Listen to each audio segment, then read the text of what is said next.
નમસ્કાર મિત્રો, ગુજરાત ફાસ્ટ ન્યૂઝમાં તમારું સ્વાગત છે। જાણીએ આજના સમાચાર। જસદણના લીલાપુર નજીક અકસ્માત નડ્યો હતો। અકસ્માતની આ ઘટનામાં એક યુવકનું મોત થયું છે। સાળંગપુર દર્શને જઈ રહેલા રાજકોટના પરિવારને ઓવરટેક કરીને આગળ જતા સામેથી આવતી કાર સાથે અન્ય કાર અથડાઈ હતી।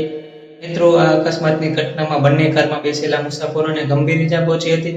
આ અકસ્માત એટલો જ ગંભીર હતો કે બંને કારનો કચડ બહાર નીકળી ગયો હતો। અકસ્માતની આ ઘટનામાં ઈજાગ્રસ્ત થયેલા લોકોને સારવાર માટે નજીકની હોસ્પિટલમાં ખસેડાયા હતા। મિત્રો, મળતી માહિતી મુજબ અકસ્માતની જાણ થતાં તાલુકા પોલીસ ઘટના સ્થળે પહોંચી ગઈ હતી।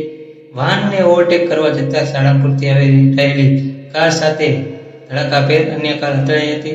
મિત્રો, એક વ્યક્તિનું તો ઘટના સ્થળે જ કમકમાટી ભર્યું મોત નીપજ્યું હતું। બંને કારમાં સવાર 9 વ્યક્તિઓને ઈજા પહોંચી હતી। ઈજાગ્રસ્તોને વધુ સારવાર માટે રાજકોટ હોસ્પિટલમાં ખસેડવામાં આવ્યા હતા। મિત્રો, આવી જ માહિતી માટે ચેનલને સબસ્ક્રાઇબ અને વિડીયોને લાઈક કરજો મિત્રો। ધન્યવાદ।